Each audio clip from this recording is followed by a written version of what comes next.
Okay, let's get it rolling. Let's complete this series. I'm just gonna start it. Took a break. Anyway, the sixth greatest shooting guard in professional basketball history. Not NBA guys, okay? Professional basketball history of combines the ABA and NBA. Alright. George the Iceman Gervin. This guy just may have been the game's greatest all-around scorer. Of course, we all know about the finger roll, but he just had a plethora of moves and stuff. He made a lot of very unorthodox shots. He could score from anywhere on the court.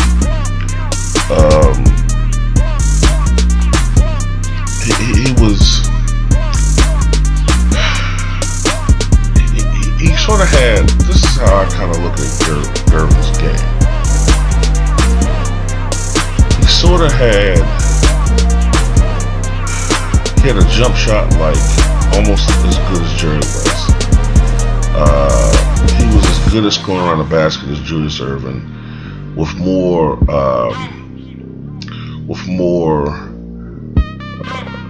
he could score as accurate around the basket as Julius Erving, but he had more moves. He was the master of the finger roll, which is not as easy a shot as some people think it is. It's not. He was not the originator of that shot. Guys like Wilt Chamberlain had a finger roll. Julius Erving had a finger roll type shot. Some other guys, but George Gervin just perfected it. And anyway, he made a variety of tough shots throughout his career, and he still managed to shoot over 50% for his career. In his prime, his best season, to me, as far as scoring the basketball, was 1978-79 when he shot 54% from the field. Averaged 29.6 points, 5 rebounds, 2.7 assists. He never was a guy that passed the ball a lot. 1.7 steals, 1.1 blocks. For a while, he was the all-time leader in block shots for a guard in basketball history. But Gervin, was he one-dimensional?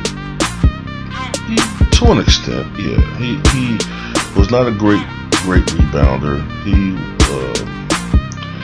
was not the best passer. I think he was a little bit underrated on defense.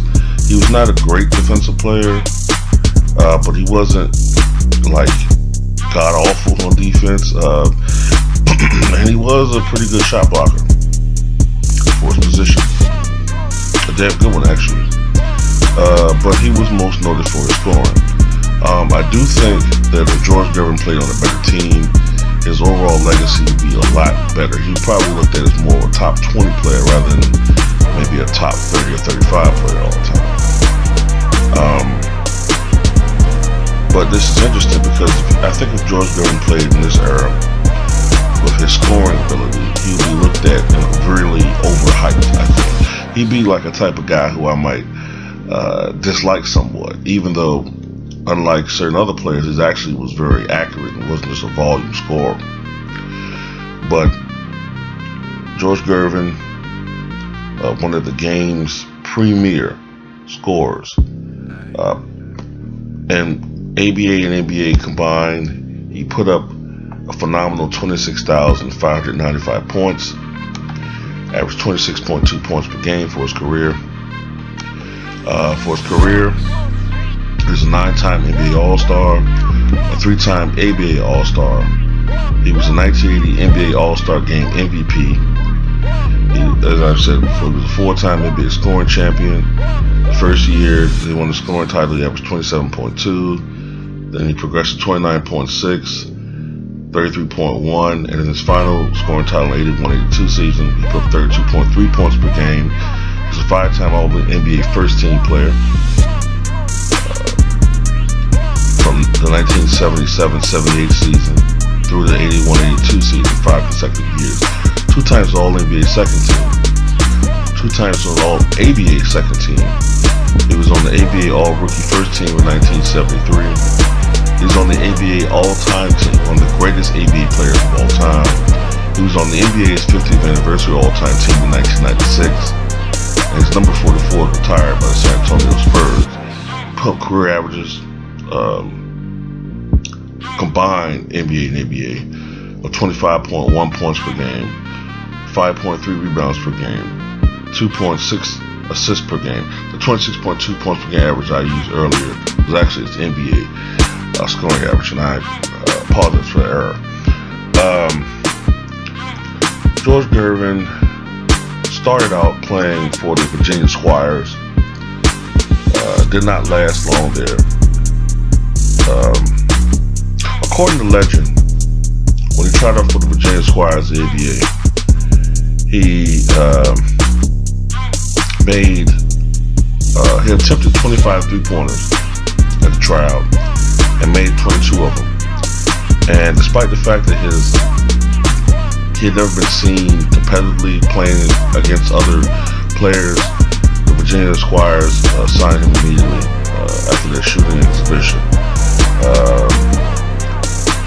He played not very long for the Virginia Squires, and he was soon traded to the San Antonio Spurs, as they were part of the ABA at the time.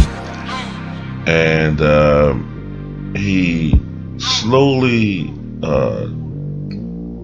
if I remember correctly, he was more, early in his career, more of a slashing type player. He played a more athletic type game. Not to say that his game wasn't athletic throughout his whole career, but he slowly became more of a finesse type guy as he,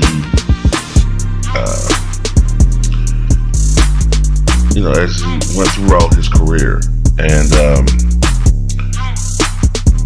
he, in 1976, after the merger, after the ABA-NBA merger, as the Spurs were one of the teams that transitioned from the ABA to the NBA. And they still are the only former ABA team to win a championship. But anyway, that first year that he won a scoring title, last day of the season, was one for the record books. It was him and David Thompson of the Denver Nuggets.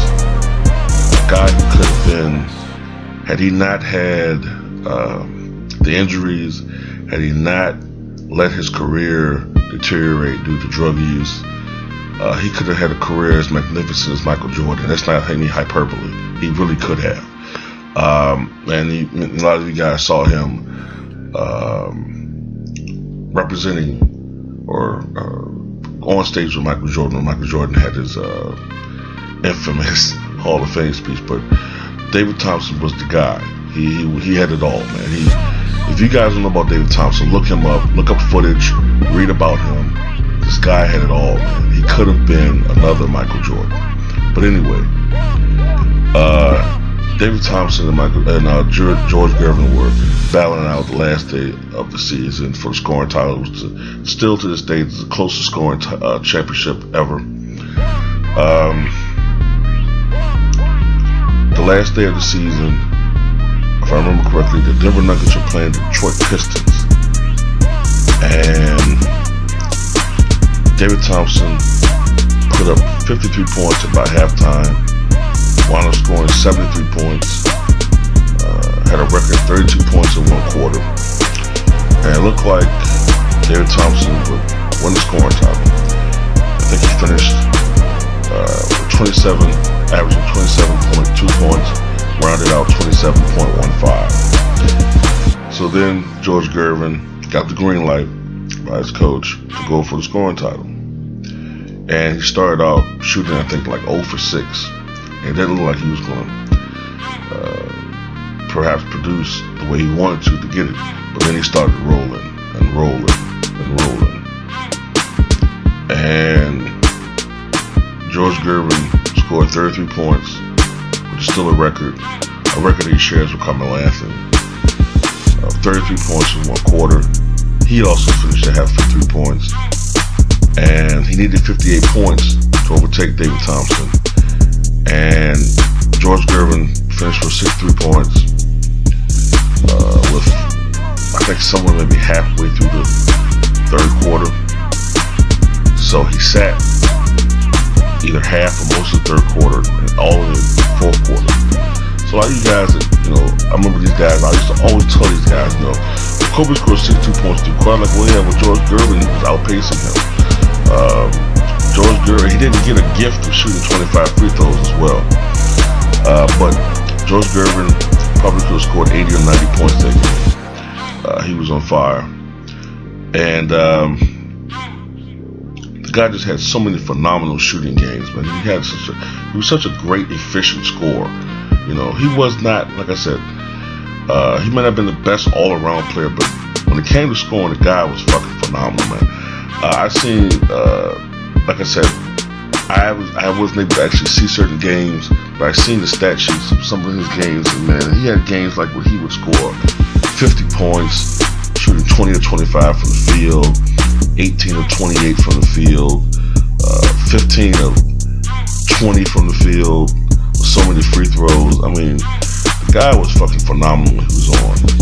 And that's what the best scores to me are. I don't really particularly care that much about if a guy scores a lot of points, if he's inefficient. It really doesn't, to me, especially if the guy doesn't at least get to the foul line, cause other team to get in foul trouble, stop the clock. Another thing that happens also when a guy gets to the foul line is it helps your team defensive setup. It helps to stop the clock, particularly if your team's behind, and it also helps to score points for your team. But if you're a guy that just chucks, barely gets the foul line, that's a very, like an Isaiah Ryder. That's not a very efficient scorer to me, at all. But George Gervin, one of the premier scorers of all time, finished his career, his NBA career, playing with the Chicago Bulls as a backup to Michael Jordan. Well, actually more as a replacement to Michael Jordan. But Jordan got injured, and I think he played overseas for a while. But George Gervin, one of the greatest scorers to ever grace the hardwood. George, my sixth greatest shooting guard of all time.